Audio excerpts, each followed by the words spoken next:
The goal with the quad dominant belt squat here is to try to get the knees as far forward as possible as you're going down without losing heel contact or pressure on the heels. So to set this thing up, first you're going to exhale, bring your ribs back, feel your center of mass shift back. You're not doing this crazy posterior tilt where you're hunching over, just enough to get your pelvis straight underneath you, and then you're just going to drop straight down from there. So the goal is for every bit of hip movement down, you have the same amount of knee translation forward. So you're not leading with the hips, but rather leading with the knees and dropping straight down as you go into that squat. So one thing that will help tremendously with that is using a heel ramp, just to make sure that you can get that range of motion.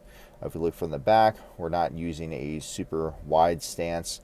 I don't know why you would do that in this exercise. I'm not really sure what I'm doing here, but just don't do that. Bring the feet in a little bit closer together, as close as you can comfortably, while still being able to move through that squat.